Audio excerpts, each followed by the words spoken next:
ሰላም ሰላም ቤተሰቦች እንዴት ናችሁ? ሰላም ናችሁ? ደህና ናችሁ? እግዚአብሔር ይመስገን እኔ ደህና ነኝ። እናንተ እንዴት ናችሁ? የትም ዓለም ያላችሁ ማለት ነው ውዶችዬ፣ ስራ እንዴት ነው? ውሎ ሁሉ ሰላም ነው? እኔ ጋር ሰላም ነው፣ እግዚአብሔር ይመስገን ውዶችዬ። ዛሬ ምን ለማለት እንደመጣሁኝ ማለት ነው ውዶች፣ በደንብ ስሙኝ፣ በደንብ አድምጡኝ ማለት ነው። በደንብ ማለት ነው። ምንድነው ብትሉ ጥፉ የሚሏችሁ ሰዎችን እንዳሰሟቸው። ጥፉ ስጠፉ ገንዘብ እንደዚህ ነው ብር የምናገኘው ምናምን እያሉ የሚደልሏችሁ ሰዎችን በታሪክ እንዳሰሟቸው። አንድ ልነግራችሁ የምፈልገው ነገር ማለት ነው። በቃ እነሱ ጠፍተው እኮ ምንም ያደረጉት ነገር የለም፣ ምንም ያገኙት ነገር የለም። ከእናንተ የተሻለ ምንም ያደረጉት ነገር የለም። ግን እናንተ አርፋችሁ ቁጭ ብላችሁ የምትሰሩት እናንተን ልባችሁን ለማሸበር ሲሉ ጥፉ ኑ እዚህ ጋር እንደዚህ ነው ደሞዝ እንደዚህ ነው እያሉ እናንተን ልባችሁን ቀጥ የሚያደርጉ ሰዎች አሉ። እነሱን በታሪክ እንዳትሰሟቸው ውዶችዬ፣ እንዳትሰሟቸው። ምክንያቱም እነሱ እንደናንተ መሆን አይችሉም ከዚህ በኋላ ማለት ነው። ሲጀመር እናንተ ግን እንደነሱ እንሆናለን ብትሉ ትችላላችሁ፣ ምክንያቱም መጥፋት ትችላላችሁ። እነሱ ግን እንደናንተ ተመልሰው ወደ ነበሩበት ቦታ መመለስ አይችሉም። ምክንያቱም አንዴ ጠፍተዋል። አንዴ መሄድ እየፈለጉበት ቦታ ሄደዋል። ግን እዛ ሆነው የተለየ ነገር ማግኘት ስላልቻሉ እናንተን በቃ ልባችሁ በቃ ቀጥ እንዲል ኧረ ውጪ እንደዚህ ነው ምናምን እያሉ እናንተን ልባችሁን ቀጥ የሚያደርጉ ልጆች አሉ ማለት ነው፣ አሉ በእርግጠኝነት። ምክንያቱም እነሱ ወጥተው የተለየ ነገር አላደረጉም። ገባችሁ? ሲቀጥል ደግሞ አገራቸው መግባት ቢፈልጉ እንኳን ማለት ነው በሰዓቱ መግባት አይችሉም፣ በጊዜው መግባት አይችሉም። በጣም ብዙ ፕሮሰስ አለው፣ በጣም ብዙ ችግር አለው፣ በጣም ብዙ ነገር ማለት ነው። ለዛ እናንተንም እንደነሱ ለማድረግ ስለሚፈልጉ ውጪ ብለው በቃ እናንተን ልባችሁን ቀጥ የሚያደርጉ ሰዎች አሉ ውዶች። እንዳትሰሟቸው፣ እንዳትጠፉ። ምክንያቱም አንድ የጠፋችሁ ማለት በፈለጋችሁበት ሰዓት አገር መግባት አትችሉም። በፈለጋችሁበት ሰዓት ደግሞ የፈለጋችሁት ነገር ማድረግ አትችሉም ምንም በቃ። ምክንያቱም እዚህ ጋር ወረቀት ሲባል ምን ሲባል ጊዜያችሁ እድሜያችሁ ነው የሚሄደው ማለት ነው። ከምንም በላይ ጠፍታችሁ የምትሰሩ ልጆች በቃ እናንተ እንዴ ጠፍታችኋል። ተቀምጠው የሚሰሩት ልጆች ደግሞ ጥፊ ነው እንደዚህ ነው ምናምን እንዳትሏቸው ባካችሁ፣ እንዳትሏቸው ማለት ነው። ለምን መሰላችሁ ይሄንን ያልኩት? ዛሬ ከማዳሜ ጋር ሄጄ ነበረ፣ የሴትዬ ጓደኛ ቤት ማለት ነው። እና ጠፍታ ነው የምትሰራው ልጅቷ። እውነት እኔ ጠፍቼ አይደለም የምሰራው፣ እሷ ግን ጠፍታ ነው የምትሰራው። ግን በቃ ከሷ ደግሞ እኔ ይሻላል፣ ከሷ ቤት ደግሞ እኔ የምሰራበት ቤት ይሻላል፣ ነፃነት አለኛ። የሷ ግን በቃ በጣም እንደው ጠፍተው የሚሰሩት ለምንድን ነው? በዚህ ሁኔታ ነው እንደሚጠፉት? ቆይ ምን አለ ቢቀርስ ነው ያልኩት ማለት ነው። ለምንድን ነው ታዲያ ጥፉ እያሉኛ እንትን የሚሉን?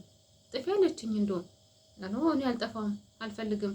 እኔ መጥፋት ብፈልግ ደግሞ አንድ ቤት ቁጭ ብዬ 2 ዓመት መስራትም አልፈልግም ነበረ።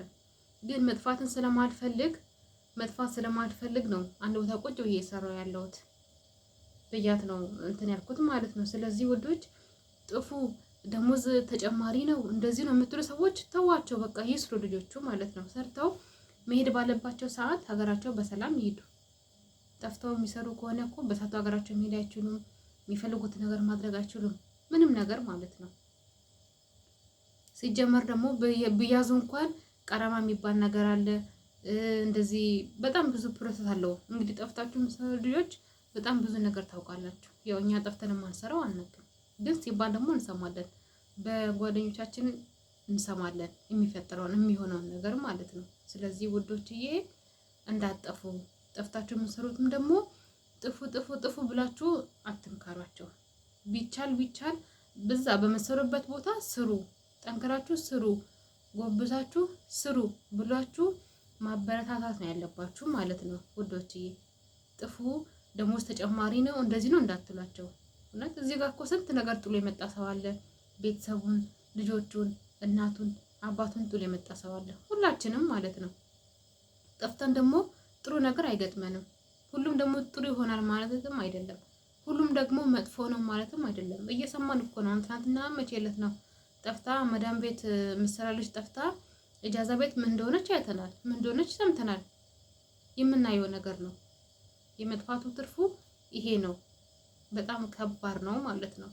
ስለዚህ እንዳጠፉ አርፋችሁ ቁጭ ብላችሁ ማዳም ቤት የምትሰሩትን ስራችሁን ስሩ። በቃ ጊዜያችሁ ሲያልቅ አሳድሱ፣ ወይም ደግሞ መሄድ ሲፈልጉ ደግሞ ትሄዳላችሁ። ጠፍታችሁ ከሆነ ግን ይህን ማድረግ አትችሉም። 1 አመት ሲባል 2 አመት ሲባል 3 አመት ሲባል እድሜያችን እንደዛ ነው እየሄደ ያለው ማለት ነው። የዋዛ በቃ ምንም ሳናደርግበት ሳንጠቀምበት ምንም ሳናደርግበት እድሜያችን እየጨረስን ያለ ነው ማለት ነው። በተለይ ጠፍተን የምንሰራ ከሆነ ማለት ነው። ደግሞ ጥፉ የምትሏቸው ራሱ ተዋቸው። እኔ እውነቴን ነው የምላችሁ ከ2 አመት በፊት ምናምን ነገር ልክ እንደመጣሁኝ ማለት ነው ከኔ ጋር የመጡ ልጆች ወደ 3-4 ጠፍተዋል። ጠፍተው ግን ምን አሉኝ? እኔን ጥፊ ሲሉኝ ነበረ። እነሱ ግን ጥፊ ያሉኝ ለምንድን ነው? የጠፉበት ቦታ ስላልተመቻቸው ነው። እኔን ጥፊ ሲሉኝ የነበረው እውነቴን ነው። ጥፊ ሲሉኝ አይ እኔ መጥፋት አልፈልግም። እኔ ብዙ ነገር እዛ ትቼ ነው የመጣሁት። ብዙ ነገር አበላሽቼ ነው የመጣሁት። መጥፋት አልፈልግም። ጠፍቼ ደግሞ ታስሬ ደግሞ ብዙ ነገሮች መግባት ስለማልፈልግ እኔ 1000 ድርሃምም ይሁን ምንም ትሆን እሷን እየወሰድኩኝ ቤቶችን እረዳለሁኝ። መጥፋት አልፈልግም ብያቸው ዛሬ እነሱ እንትን ብለው ሀገራቸው ገብተዋል ማለት ነው። በእውነቴን ነው የምላችሁ። ሲጀመር የጠፉትም ከኤርፖርት ላይ ነው የጠፉት። ያመጣቻቸው ማዳም እያለች እነሱ ጠፍተው ነው የሄዱት ማለት ነው። እኔ ግን አልሄድም አልጠፋም በማለት ይኸው እግዚአብሔር ይመስገን እየሰሩ ነው ያሉት ማለት ነው። እነሱ ግን አሁን የሉም ሀገራቸው ገብተዋል ምንም ሳያደርጉ ማለት ነው።